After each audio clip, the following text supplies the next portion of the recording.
Aos 7 anos de idade, eu morava na casa do meu avô, né, em Timbaúba de Mocó, no sertão do Nordeste, uma casa de pau a pique. Eu morava com os meus 6 irmãos, minha mãe, Dona Joelina. Meu pai deixou a gente lá e foi trabalhar em São Paulo. Minha mãe era analfabeta, mas muito preocupada com a minha escolaridade. Aí ela me matriculou numa cidade vizinha, bem distante, na verdade, né, de onde a gente morava. Eu me lembro que a gente tinha que andar muito, né? Eu atravessava a ponte, eu atravessava uma mata, subia, descia a ladeira. Mas assim, a escola, na verdade, era uma sala improvisada pela filha do dono do armazém. Foi a minha primeira professora, Dona Edith. Ela tinha dificuldade de se locomover, ela teve paralisia infantil. Eu lembro que ela tinha uma letra muito bonita. Eu ficava admirando a escrita dela. Ela era uma ótima professora, Dona Edith. O meu pai, quando ele enviava as cartas, era ela que lia, né? Minha mãe é analfabeta, então a Dona Edith ela lia as cartas e também ajudava a responder, né? Ela escrevia as cartas. E minha mãe ficava muito angustiada com aquela situação, muito difícil para a gente, né? A gente foi para passear e meu pai resolveu ficar, né, deixar a gente lá e ir para São Paulo, né? Então a gente passou muita dificuldade, a gente chegou a passar até fome. E aí a Dona Edith, para me alfabetizar, ela aproveitava escrevendo as cartas para o meu pai. Então ela copiava numa linha, né, na linha de baixo eu escrevia, eu copiava na linha de baixo. Então, assim, era a intenção que era de me alfabetizar e, ao mesmo tempo, também comover meu pai, né, para ver se ele voltava para poder buscar a gente, né, o seu Severino. E funcionou, porque meu pai voltou para poder buscar a gente, né. Voltou depois de tantas cartas que eu escrevi, né, ele ficou comovido e voltou. E, na verdade, com essas escritas, Eu também aí já nem precisava mais copiar as frases da professora, eu mesmo escrevia. É assim que eu fui alfabetizado.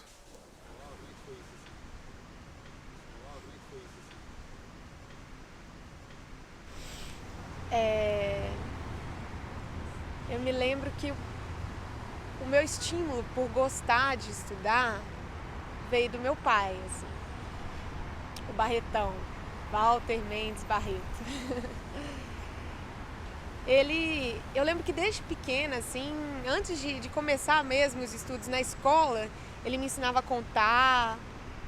E aí eu tinha uma tia, a Valdete, que ela me ensinou a ler e a escrever. Porque o meu tio, ele se mudou pro Rio de Janeiro e ela ficava mandando carta, na época era carta. E eu ajudava ela a fazer essas cartas. E ela me pedia para eu escrever. E foi muito legal, porque na hora de escrever o nome dele, né, Valdíferes, eu falava, gente, mas por que é com W se tem som de V? E aí ela me explicava que não necessariamente precisava ter o som de V, assim. Essas coisas me marcam muito porque quando eu cheguei na escola, eu já sabia ler, escrever e fazer conta por causa deles, assim. E quando eu cheguei na escola, eu incomodava um pouco também, porque eu era muito curiosa. Toda criança faz muita pergunta, assim, mas eu fazia muitas perguntas. A aula não conseguia ter um fluxo. E aí meu pai, para dar uma amenizada assim na vida da professora, comprou umas enciclopédias daquela assim, o que é, por que faz, como funciona. E aí eu comecei a perguntar menos na escola, mas eu também não gostava muito das respostas prontas que aqueles livros davam, não, assim. Nossa, eu lembro assim, sabe? Tava caindo um pé d'água que você não tem noção. E minha mãe tava lá comigo, debaixo da chuva mesmo, sabe? Porque assim, ela sempre me acompanhava. E apesar de eu ser a quinta filha de 10, ela tinha um certo carinho pela minha educação porque eu tinha sérios problemas de aprendizagem, sabe? Eu demorei muito a escrever, tinha problemas de ortografia, porque naquela época você só tinha a escola e a professora, né? Não tinha mais nada. Eu tive sorte, porque eu tinha minha irmã, que é professora agora, que sempre quando ela ouvia assim, a Ruth vai reprovar, né? Desse ano a Ruth não passa. Sempre quando ela ouvia isso, ela dava um jeito de me ajudar a melhorar os meus estudos, né? Minha mãe, ela aprovava isso, sabe? Nós somos do Nordeste brasileiro, lá de São Francisco do Maranhão, e quando eu tinha 7 meses de idade, nós íamos para Imbé de Minas, que fica aqui no interior de Minas Gerais. Então, aquele dia para mim era muito importante, sabe? Era a minha formatura do ensino fundamental. A minha irmã, ela ficou tão feliz que ela me emprestou um sapatinho de salto dela que ficou todo sujo de barro, né? O ônibus estava marcado para chegar às 7h15, só que quando deu 6h40 já estava todo mundo lá, né? Só que aí deu a hora do ônibus chegar, o ônibus não chegou, né? Deu 7h20, nada. Aí deu 7h30, eu falei, aí o povo começou a falar, não, ele deve estar atrasado por conta da chuva. Só que eu já comecei a xingar, né, como eu sou mais estressada, eu comecei a xingar o motorista, o ônibus, Deus, né, ter mandado aquela chuva naquele momento, né. Ah, sei lá, eu não acredito muito nessas coisas, mas naquele dia parece que a gente estava prevendo que a chuva não ia parar, né. Aí alguns pais queriam ir a pé, outros queriam voltar para casa, só que a gente decidiu ficar lá até 8h10. Aconteceu que deu 8 horas em ponto, foi 8 horas, 8 horas. A gente foi iluminado por um tanto de farol de carro, sabe? A minha mãe apertou minha mão assim bem forte, porque ela estava no mesmo guarda-chuva aqui, ó. Ela apertou minha mão bem forte assim, me deu um sorriso e... a partir daquele momento, assim, minha mãe sempre foi a pessoa que me incentivou a acreditar nos meus sonhos, sabe? Ter fé naquilo que eu quero ser um dia.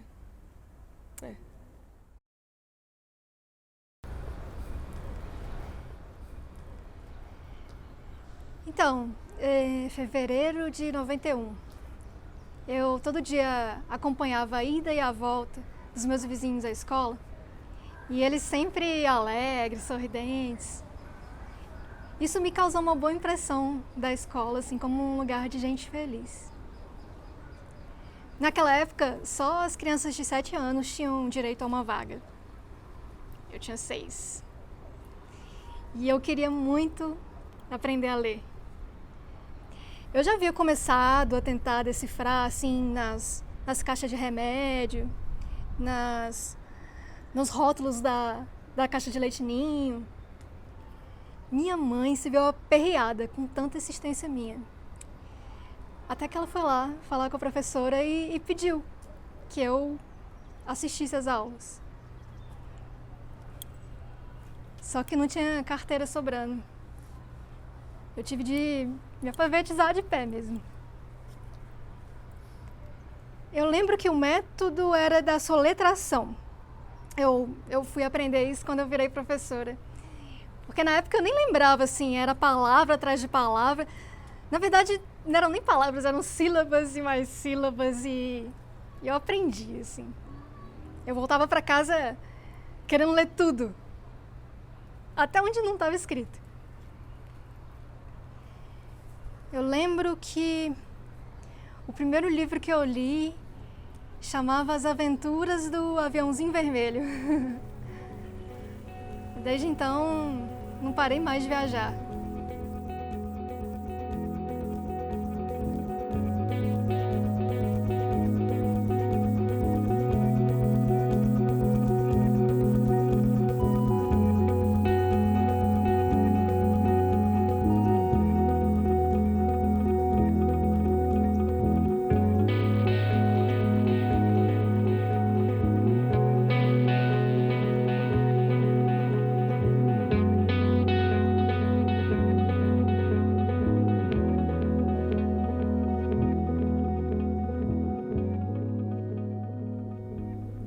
Então, nós nos mudamos para Ipatinga em 77 e eu fui estudar numa escola particular, né? Eu concluí o ensino médio na escola Barão do Rio Branco, só que no primeiro ano, com as dificuldades que eu tinha de escrita, eu reprovei, entendeu?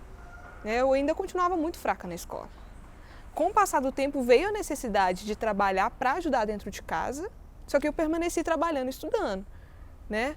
Tinha dia que eu saía da lavoura assim 1 hora antes para tentar pegar o ônibus e chegar na escola a tempo, né? E nesses momentos vários professores entendiam essa situação. Nossa! Eu lembrei de uma coisa aqui. Tinha uma professora, Maria do Carmo, o nome dela.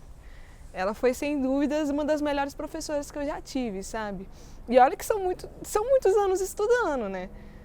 Mas é que nenhuma pessoa ela causou efeito parecido como a Maria do Carmo na minha vida, sabe? É a minha professora do 3º ano.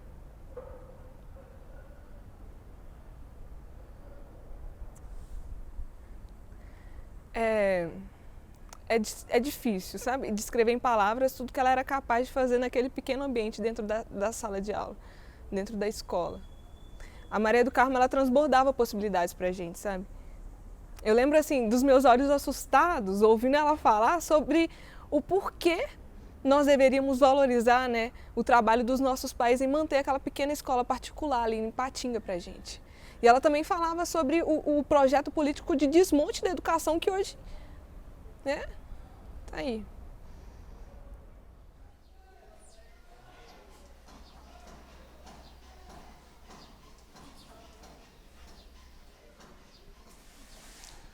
Quando eu estava na 2ª série do ensino fundamental, aos 8 anos de idade, eu lembro que a professora escolheu o meu par para dançar a festa junina da escola. Mas a gente não chegou nem a dançar no ensaio, nem ensaiar a gente chegou. A menina disse que só dançava com menino branco, né, de olhos claros, de cabelos claros. Não tem dúvidas que foi o primeiro episódio de racismo que eu vivenciei, né. Depois disso eu vivenciei vários outros, né? Mas esse, o primeiro marca, né? E passaram uns 20 anos e essa menina, né, depois já a mulher, ela me pediu desculpas num grupo de WhatsApp da escola. Eu já tinha perdoado há muito tempo, né? Que o fato eu guardei na memória, mas no coração não mesmo, né? Eu era a única criança negra naquela escola na zona sul de São Paulo, né? Mas naquela época eu não identificava a diferença entre as crianças, né? Os meus pais não falavam sobre racismo, né? Talvez até mesmo para me proteger, né? Mas eu lembro de uma ocasião na escola em que a gente podia se inscrever para ser anjo na festa de Nossa Senhora da Imaculada Conceição. Eu, sempre animadíssimo, né, me inscrevia, mas nunca fui selecionado. Muito tempo depois, né, já adulto, que eu tive um insight, né, eu chorei mesmo, né, que aí eu fui entender, eu fui perceber que a minha fé católica não aceitava anjos negros.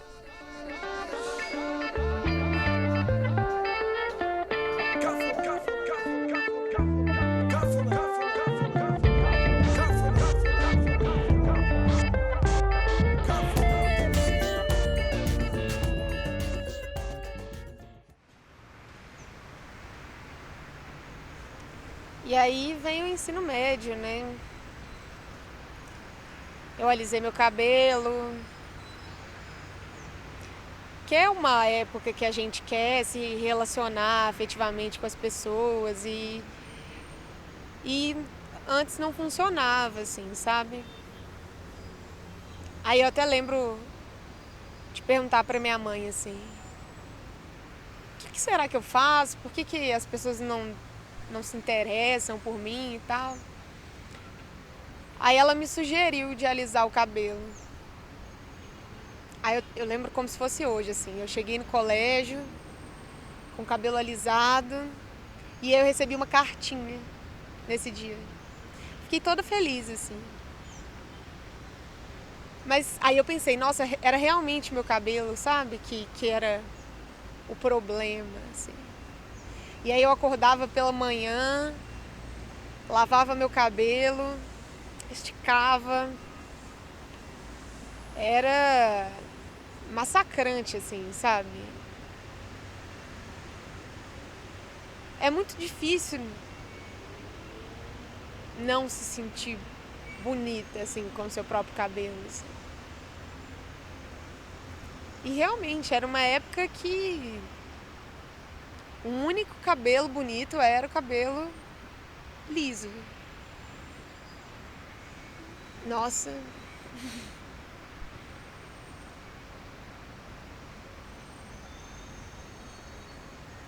Não sei.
Tinha minha primeira professora, a tia Alzinha, né, que ela também foi inesquecível, sabe? Eu lembro que ela sempre lia livros pra gente, sempre me levava para a biblioteca, né, para ler também. E assim, eu estudava à tarde e a tia Alzinha trabalhava de manhã e à tarde. Então todo mundo conhecia a tia Alzinha na escola, sabe? E aí, nessa escola tinha uma merenda tão gostosa que você não tem noção. Era boa demais, sabe? E aí eu sempre inventava uma história, né, uma desculpa para comer de novo, né? Porque naquela época eu era jovem, sabe?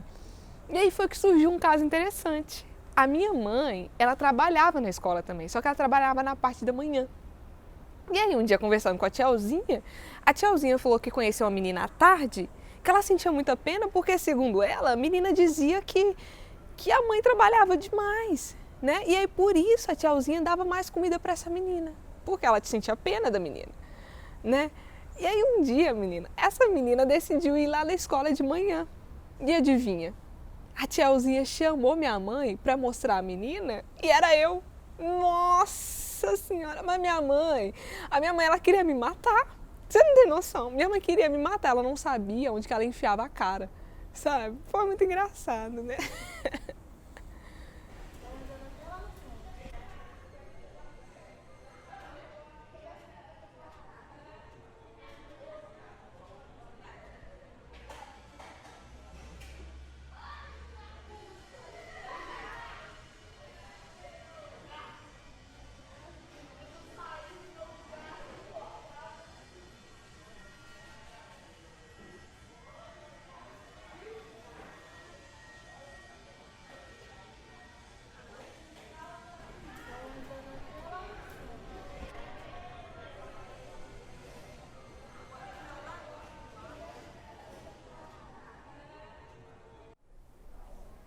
A nossa professora, a dona Lúcia, né, ela teve um imprevisto.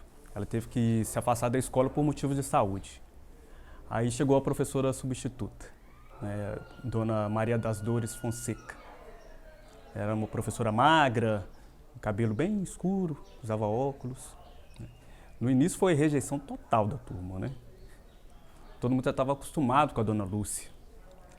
Mas aí a professora das Dores arrumou um jeito de nos conquistar, né, de driblar ali a nossa resistência, né.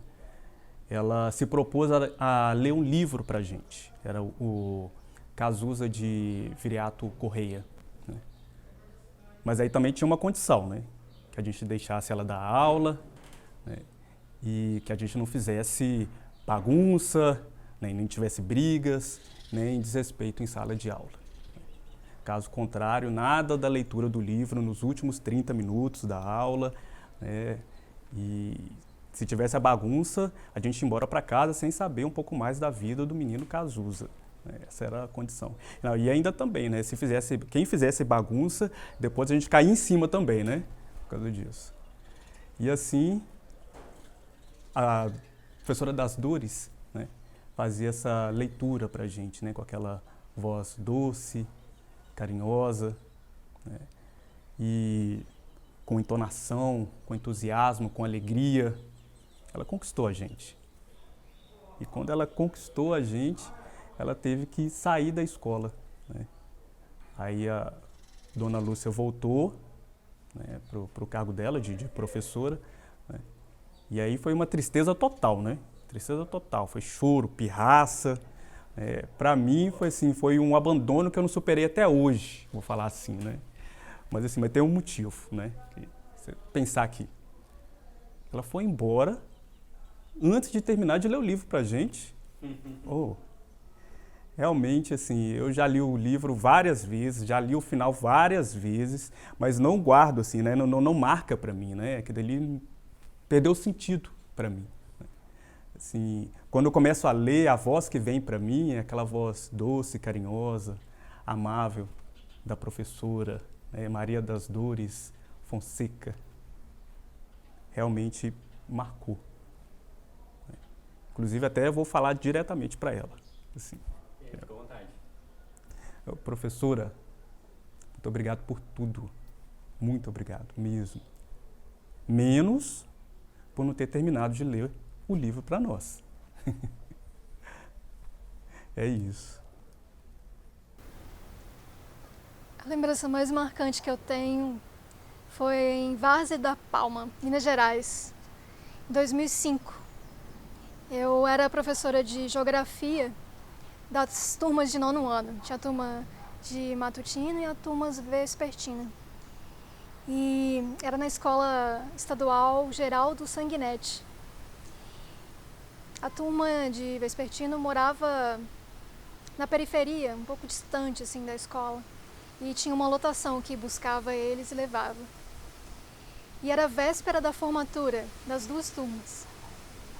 E um dos alunos do vespertino perguntou para mim: professora, a senhora acha que vai ter algum problema com o ônibus? Porque tá uma chuva, tava uma chuva no dia anterior, assim, e eu acalmei eles. Eu falei, calma, vai dar tudo certo, já tá tudo certo com o secretário de educação. Vai dar tudo certo, o ônibus nunca deixou de buscar vocês, não é hoje que vai ter esse problema. Mas ele insistiu comigo, professora, mas sei lá, se der errado alguma coisa com o ônibus, por exemplo. Eu disse,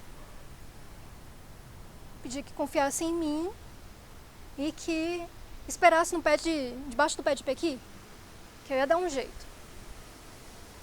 E aí foram se arrumar, alugaram roupa, maquiagem, essas coisas todas. E no dia da formatura, tava aquele pé d'água de novo. A turma do matutino toda lá, preparada, e nada do vespertino chegar. De repente chegou um recado pro diretor, dizendo que o ônibus tinha dado um problema mecânico. E que o diretor iria começar a formatura sem eles. Aí eu não me conformei. Eu fui de mesa em mesa tentando recrutar os professores que estavam lá, os que tinham carro, para que me ajudassem, porque eram mais ou menos 28 alunos. Eu não conseguiria buscá-los sozinho. Então eu fui atrás de professor, de mesa em mesa, e teve um momento até que um professor me perguntou, mas como é que você tem certeza que eles vão estar lá te esperando? Eu disse, eu pedi para eles me esperarem caso desse alguma coisa de errado. E aí fomos em 7 carros, um comboio, assim, um atrás do outro, pela cidade afora, até a periferia.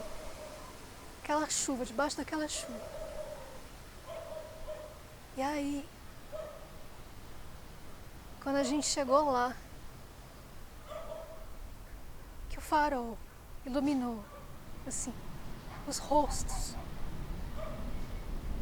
de cada criança, embaixo do pé de pequi, embaixo daquela chuva, com o pai e a mãe na sombrinha, assim, agarrado. Aí me deu uma alegria, assim. Fiquei muito feliz, assim, eles maravilhados, né? Os olhares de confirmação para mim. E quando a gente chegou na formatura, que foi tudo lindo, foi tudo maravilhoso, isso tudo só me faz continuar, só me faz querer continuar e acreditar na profissão, assim. São essas histórias que me movem cada vez mais.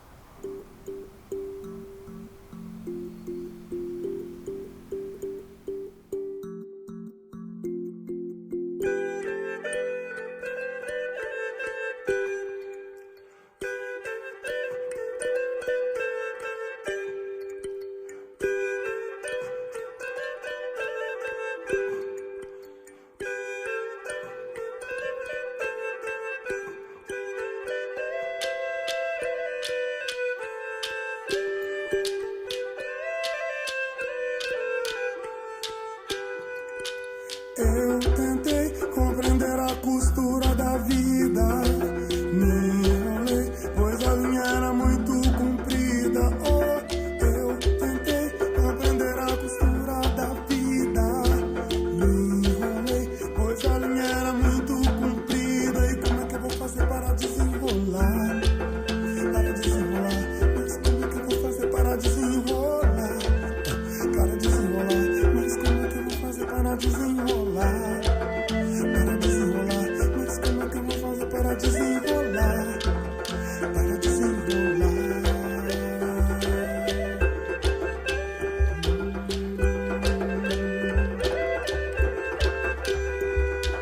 Eu tentei compreender a costura da vida, me enrolei, pois a linha era muito comprida. Oh, eu tentei compreender a costura da vida,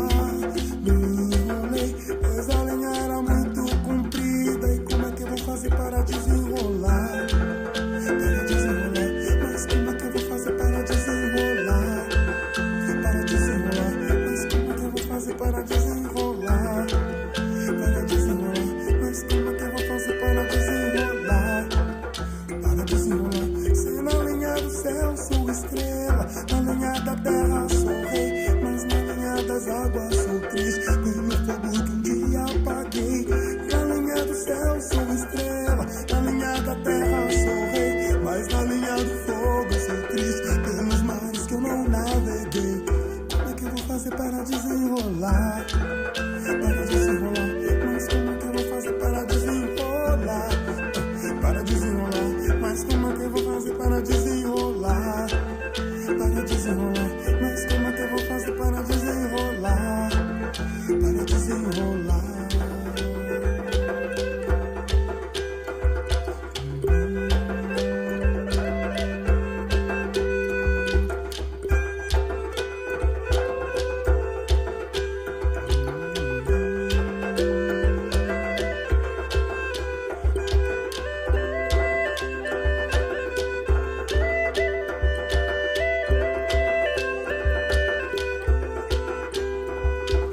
Eu tentei compreender a costura da vida.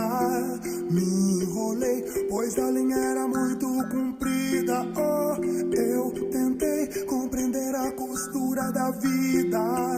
Me enrolei, pois a linha era muito comprida. E como é que eu vou fazer para desenrolar? Para desenrolar, mas como é que eu vou fazer para desenrolar? Para desenrolar, mas como é que eu vou fazer para desenrolar? Para desenrolar.